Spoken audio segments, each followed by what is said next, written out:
Rodríguez Izquierdo, Ota, Gallego, Candel, Tacubocu, Pratolini, Montalbán i Coromines. De part de Gemma Martínez, Irene Moreno, Esther Bages i Marc Hernández, benvinguts a Wonderland.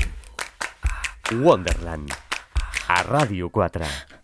Entre els pocs punts en comú entre l'avenç dels segles que carreguem i la diversitat de cultures en limitacions territorials indefinides, hi podríem trobar dues grans constants, dues referències ineludibles de tota cultura. Una n'és la naturalesa, la relació corpòrea amb els búfals, les edats glacials i els gratacels, i l'altra, la mort com a font de vida o la mort com a contrast del dubte i les poques certeses terrenals. La globalització, a banda de portar deslocalitzacions i precarietat laboral, en alguns casos, també pot acostar-nos a experiències que culturalment potser mai hem viscut. Haikus en el corredor de la muerte, publicat per Poesia Hyperion i traduït per les doctores en filologia Elena Gallego i Seiki Ota, és l'exemple extraordinari que les últimes paraules dels condemnats a mort del Japó poden desencadenar els discursos interiors, però també públics, de la gran majoria dels mortals.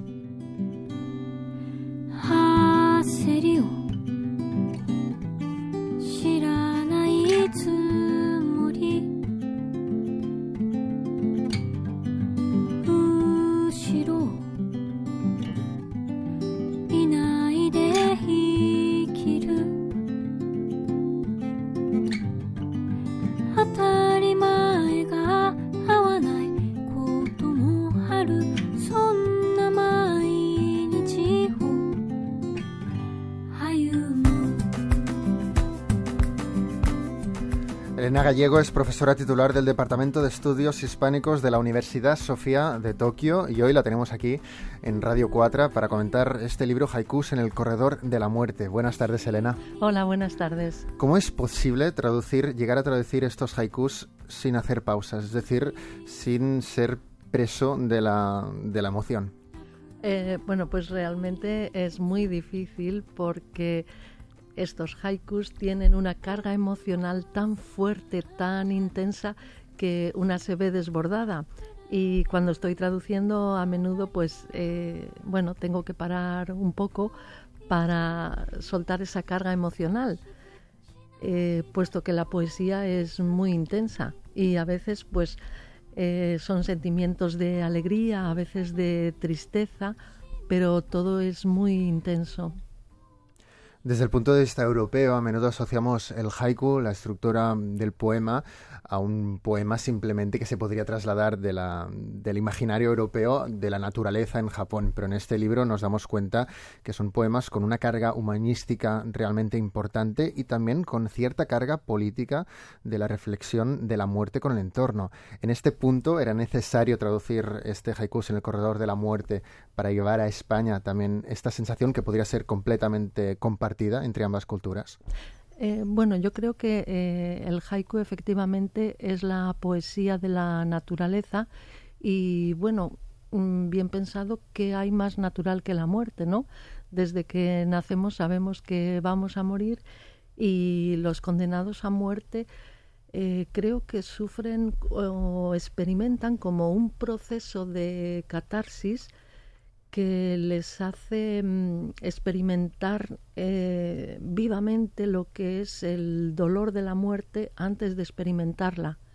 Y eso quizá no es habitual porque la mayoría no sabemos cuándo vamos a morir, ¿no? Bueno, de hecho, los condenados a muerte tampoco lo saben hasta unas horas antes.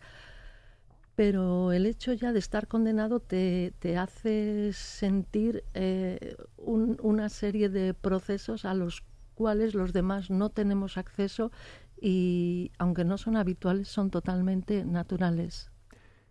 Y también es una forma de la poesía que no es comparable a la del soneto. Es una forma muy reducida, con un número de estrofas prácticamente limitadísimo y que hace que también la sociología y cultura japonesa tienda a querer resumir en los haikus pues momentos de experiencia vital culminantes.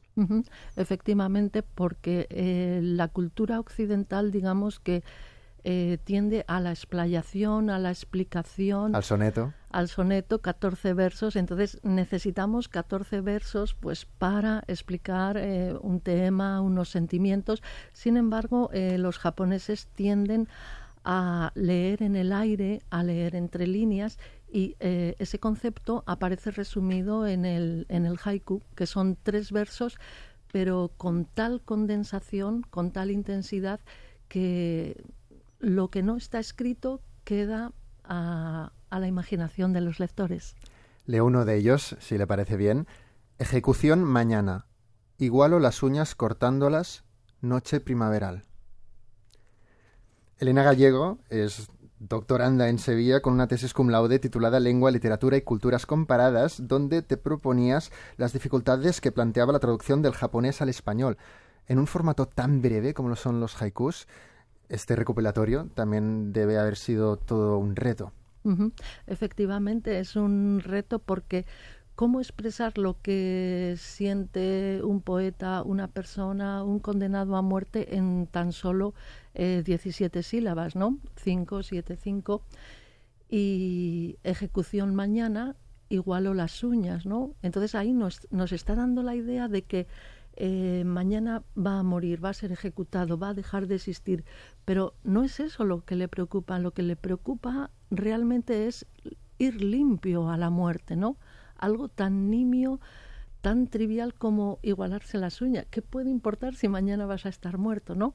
Pues ese condenado a muerte se preocupa por prepararse físicamente, mentalmente hacia la muerte, y le preocupa tener las uñas igualadas, ¿no? Qué extraño ver lo que sentimos ante algo tan inminente como es nuestro final decidido de antemano, ¿no? Y son reflexiones que, como especialista en cultura japonesa, lo hemos comentado antes que eres titular en una universidad nipona desde hace muchos años, van más allá de la cultura japonesa, diría yo, son universales. ¿Era ese el motivo de su traducción al castellano? Efectivamente. Bueno, pues como decía Terencio hace miles de siglos, soy ser humano y nada humano me es ajeno. Entonces, bueno, una condena a muerte es algo que es humano, existe en bastantes países, es algo que cabe dentro de lo posible en el mundo en que vivimos, y me parecía que era muy buena idea trasladar esos sentimientos, puesto que creo que los sentimientos humanos son patrimonio intangible de la humanidad, y es muy bonito, ¿no?, conocer, tener experiencias que nosotros directamente no podemos sentir a través de otras personas. Y sin embargo, en este libro también conserváis de la traducción original japonesa los pies de página, que es algo parecido a las explicaciones que encontramos en la escuela de algunos poemas que nos guiaban por ellos, y son explicaciones que se explayan un poco más de lo más habitual, de lo más crítico en el sentido literario. ¿Qué tienen de añadido que nos hacen conectar con el poema? Pues en primer lugar queríamos ser fieles a la versión original. Este libro se publicó en la editorial Kaiyosa de Imazu, y bueno, pues queríamos trasladar exactamente lo que el poema dice y las explicaciones que hay dirigidas a los japoneses. Es decir, cuando los japoneses leen un haiku, qué es lo que les gusta leer, qué tipo de explicación se añade, y así, de esa forma, sin tratar de cambiar o añadir nada, queríamos trasladarlo al mundo hispano para transmitir así toda su frescura y toda su esencia.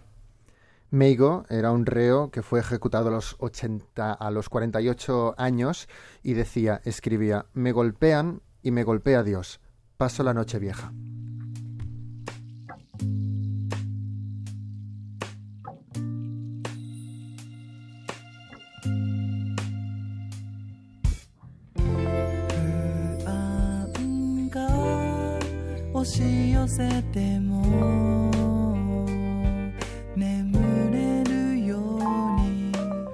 Tan avanzada en algunos aspectos de la poesía es la cultura japonesa, que tiene palabras hasta para describir la despedida, o también palabras para cualificar la estación del año donde nos encontramos.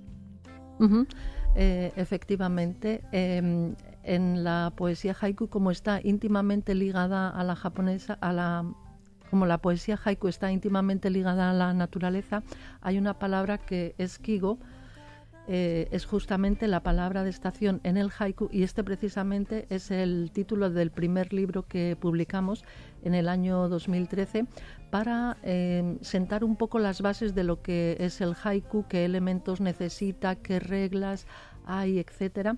Y una vez ya sentadas estas bases, pues hemos publicado diversas antologías de distintos temas. Y el Kigo refleja esa necesidad de unir poesía y naturaleza, y por eso hay una palabra que al leerlo nos hace identificar la estación en la que nos encontramos. Y en ese sentido también encontramos la relación con la naturaleza. En algunos aspectos, algunos reos dicen que la distancia, la pared, la barrera entre la cárcel y el exterior prácticamente es indefinida, que ya no existe cuando uno está a punto de morir. La relación con la naturaleza, en el caso de los reos, todavía es mucho más dramática desde el punto de vista de quien se enfrenta a su traducción. Uh-huh. Efectivamente, yo me pregunto cómo nos sentiríamos interiormente si tuviésemos los días contados.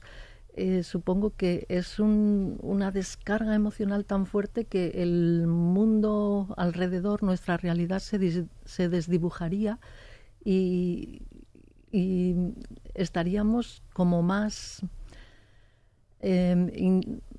ligados a la naturaleza, más buscando su refugio, su apoyo, porque bueno, pues el ser humano es una creación más de la naturaleza. Estamos ahí, aunque ahora vivimos bastante alejados de ella, pero como pertenecientes a ella, ella es la que nos da vida y a la vez ella es la que nos da muerte. La naturaleza es un ser vivo más que está creciendo, igual que los fenómenos meteorológicos, igual que las flores, florecen, se deshojan y caen. Así somos los seres humanos, ¿no? Y por eso siempre se compara la belleza de la flor del cerezo a la vida del samurái, ¿no? Que es efímera, es sí la vida misma, efímera. Pueden pasar muchos años, pero siempre nos parece como un soplo de aire, ¿no? Es el pasar del tiempo, el tempus fugit latino. Uh-huh. Entonces todo tiene el paso del tiempo, también es un concepto universal. Hay otro concepto, que es el que termina el libro finalmente en la última página, también en latín, que explica que es más cruel tenerle miedo a la muerte que morir. En ese sentido, la traducción y esa alegoría constante con la naturaleza es una forma directa de hablar de la muerte, que es un tema quizá también más tabú, tanto en Japón como en España, vaya. Bueno, efectivamente, es tabú todo lo que nos resulta difícil de abordar, desagradable, difícil de entender. Entonces lo relegamos de alguna forma y no hablamos de ello. Y bueno, realmente yo creo que muchas veces el peor miedo que podemos tener es el miedo a tener miedo. En ese sentido es mucho más cruel el miedo a la muerte que la muerte misma, ¿no? Y en ese sentido pues estoy muy agradecida a Jesús Munarriz, el editor de Hyperion, porque siempre en la última página pone alguna frase en latín que condensa la esencia del libro. Cuesta de dormir tras leer esta frase y todavía más leyendo algunos poemas que hacen una relación tan directa y tan descarnada con la naturaleza como los siguientes. Me han dejado vivir 49 años, comienzo del verano. O un segundo, mi vida marca, la flor del cerezo cae. También en el prólogo inicial, escrito de una forma maravillosa, ahora no acabo de recordar el nombre, aquí lo tenemos, por Fernando Rodríguez Izquierdo, hace analogías con la poesía castellana, también, en este caso, con otras poesías directamente de la vida sueño de Calderón de la Barca, y encuentra, pues, similitudes entre los poemas, los haikus japoneses de reos en prisión, que para nada son profesionales de la escritura, con, por ejemplo, como lo sería Calderón de la Barca, contraponiendo frases como el delito mayor del hombre es haber nacido, o directamente, en un haiku japonés, también de Razan, morir para pagar el error de haber nacido. ¿Se encuentran tantas correspondencias entre poesías en conceptos de la poesía japonesa con la española? Yo creo que hay muchas correspondencias porque a la hora de la verdad tenemos valores universales, aunque haya diferencias culturales muy marcadas, pero bueno, la vida, la muerte, Eros, Tánatos, son conceptos, aspectos comunes a todos los seres humanos, y en ese sentido siempre encontramos poetas, escritores que manifiestan esa idea, ¿no? En ese caso, algunos condenados a muertes, pedir perdón por haber nacido, ¿no? Que es lo mismo que decía también el escritor japonés Osamu Dazai, que finalmente acabó suicidándose. En japonés se dice umarete sumimasen, pido perdón por el pecado de haber nacido. Y bueno, pues de alguna forma pues tenemos esa correspondencia entre la vida y la muerte, el fluir, la evanescencia de la vida, que en Japón se compara con la flor del cerezo. Y también en la literatura española, pues como bien decías, la vida es sueño y los sueños, sueños son. Y luego también Jorge Manrique, nuestras vidas son los ríos que van a dar a la mar. También estas ideas aparecen en León Felipe y otros poetas. Entonces es muy bonito ver lo que piensan unas culturas y otras sobre la muerte, la vida, el amor y la naturaleza y los temas universales. Y en eso consiste un poco pues la literatura comparada, a la que yo me dedico pues desde hace ya 3 décadas. Y con la contextualización del Japón como un país durante muchos años aisladísimo de todo lo que es la cultura occidental, uno se pregunta, supongo que también es una cuestión que os repetís muchas veces, si tan lejos estamos de la cultura japonesa. Bueno, yo creo que como seres humanos estamos todos muy cerca unos de otros, pero bueno, los seres humanos no dejamos de ser unos productos de la cultura y de la época de donde nacemos, ¿no? Y bueno, en ese sentido yo creo que la literatura, los valores universales nos pueden conducir a entender esas diferencias. Y yo creo que yo me atrevería a decir que esa es una de nuestras misiones en la vida, puesto que, bueno, si fuera fácil entender otra cultura, no habría guerras en el mundo. Y visto desde ese punto de vista, pues, ¿qué otra misión tendríamos nosotros los seres humanos que comprender al prójimo, sentir una empatía realmente profunda, ver a otros seres humanos como nuestros hermanos y vivir con ellos como compañeros en el camino de la vida? Es por eso que queríamos preguntarte, trasladarte la pregunta, ¿de en qué grado leer estos poemas, estos haikus, acabaron mejorando tu conocimiento sobre la cultura japonesa? Bueno, en realidad no solo estos poemas, sino todo lo que he experimentado desde el año 93 en que llegué a Japón. Media vida, nos has comentado antes. Sí, este año cumplo 52 y bueno, estoy muy agradecida porque yo realmente pues tengo 2 culturas, ¿no? La cultura española, la cultura japonesa, y me siento ciudadana del mundo, y cuanto más conocemos otras culturas, más se nos abren los horizontes y conocemos los seres humanos, que son, como digo, compañeros nuestros en el camino de la vida, y realmente a través de la literatura podemos volar al corazón de otras personas, ¿no? Entonces, cuando vuelas alto y conoces el cielo, es muy difícil ya estar en la tierra, ¿no? Y quieres seguir volando. Entonces, eso supone para mí, pues, mis experiencias en Japón, todo lo que he crecido, he madurado y he aprendido como ser humano leyendo y traduciendo literatura. ¿Ha disminuido esta dificultad para traducir del japonés al castellano con el paso de los años, entonces? ¿Se ha refutado la tesis doctoral? Bueno, realmente las cosas deseo hacerlas porque son difíciles, ¿no? Porque ¿qué hay más aburrido que hacer algo fácil, ¿no?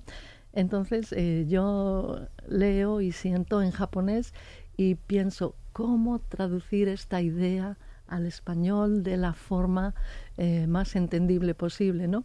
Entonces eso ya es una gran alegría, una gran ilusión, y mi cerebro empieza a funcionar, hago una traducción, la borro, la corrijo, y bueno, pues así poco a poco es un proceso de gestación, ¿no? Entonces, pues cada libro es, digamos, como un embarazo, ¿no? Y los libros son nuestros hijos intelectuales. Entonces, bueno, pues para llegar a producir estos libros se necesitan muchos años de estudio, de bagaje, y luego ya por fin una está en condiciones de ponerse a traducir. Y es un proceso muy bello. Se sufre, se disfruta y se siente intensamente la literatura, que es lo que han escrito los seres humanos en todo el mundo a través de los tiempos. Y también se necesita, supongo, el respaldo de Poesía Hiperión, la editorial que prácticamente introduce el género publicable del haiku o la tanka en España. Uh-huh. Efectivamente, la editorial Hiperión comenzó como editorial pionera en las traducciones de literatura japonesa al español en los años 80. Ya en esa época pues publicó algunas traducciones de haiku japonés del profesor Cabezas, luego también el libro El haiku japonés de Fernando Rodríguez Izquierdo, que fue mi director de tesis hace casi ya 2 décadas.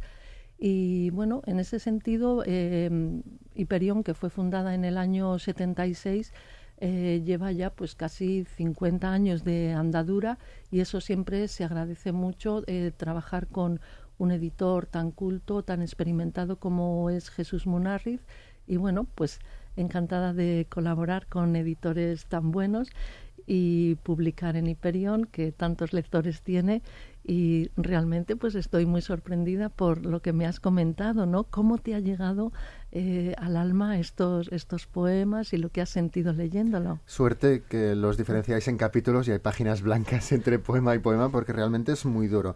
Y volviendo a ese crudo, a esa violencia que también transmiten los poemas, estamos dando por supuesto que la mayoría de nuestros oyentes, de los oyentes de Radio 4, conocen que en Japón todavía existe la pena de muerte y que cada año mueren ejecutadas unas 7 u 8 personas durante los últimos años. Y también se dice que el 80% de los japoneses están a favor de esa pena de muerte, de esa condena.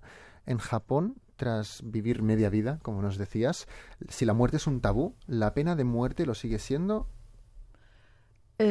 Sí, por supuesto, la pena de muerte sigue siendo un tabú.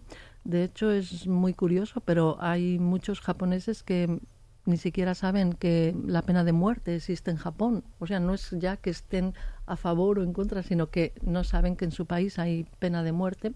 Entonces, es un tema del que nunca se habla. Los japoneses no suelen hablar, tienen ese miedo ancestral a destacar, a expresar sus opiniones, que bueno, pues es producto de siglos y siglos de dictadura militar, ¿no? La sociedad samurái, etcétera, los shogunatos, la historia japonesa, las guerras internas. Y bueno, en ese sentido, pues, bueno, en Japón naturalmente, por supuesto, hay asociaciones en contra de la pena de muerte, pero la mayoría de los japoneses no sabe, o sea, tiene una ignorancia total sobre estos temas y bueno, por supuesto, esa ignorancia procede de la falta de interés. Y tampoco encontraríamos el debate sobre la pena de muerte en propuestas electorales, en debates televisados. Es decir, ¿forma parte del debate público cultural de Japón? No, porque para los japoneses el hecho de que haya pena de muerte o no es un problema de mínima importancia, digamos, ¿no? Entonces, Japón tiene unos valores muy diferentes a la cultura occidental. Por ejemplo, en la cultura occidental el cristianismo habla de un perdón, una redención, un arrepentimiento. Sin embargo, pues el cristianismo no ha calado en Japón porque ellos tienen otro tipo de valores, otras religiones, otra historia, otra cultura. Y bueno, digamos que ellos se rigen por el código de Hammurabi, ¿no? Ojo por ojo, diente por diente, y bueno, pues si tú has matado es lógico que mueras, ¿no? Entonces, traducir estos poemas y estudiar sobre la pena de muerte también nos lleva a tratar de entender esa visión. ¿De qué forma ven los japoneses el tema de la pena de muerte? Después de traducir poemas sobre la muerte, poemas sobre prisiones y cárceles y muros y distancias y límites también, ¿qué quedaría por traducir que nos llevase a España una esencia tan directa como la que encontramos en este libro? Bueno, yo creo que todavía hay muchos libros por descubrir que nos ofrecen valores universales y a la vez la esencia, la idiosincrasia de la cultura japonesa. Entonces, cuanto más difícil, cuanto más lejana es la cultura que estudiamos, más se abren nuestros horizontes, con mucha más facilidad podemos comprender a otros seres humanos y en ese sentido, pues una cultura tan lejana culturalmente en el tiempo y en el espacio, ¿no?, como la literatura, la cultura japonesa, nos podría abrir muchos horizontes, de la misma forma que nuestra cultura española, europea, puede abrir horizontes a los japoneses, y ese es el objetivo de nuestra existencia, ¿no? Enriquecernos unos a otros, pues con lo que somos, caminantes de esta vida. Elena Gallego, profesora titular del Departamento de Estudios Hispánicos de la Universidad Sofía de Tokio, muchísimas gracias por este libro, felicidades y gracias también por su tiempo. Gracias por todo.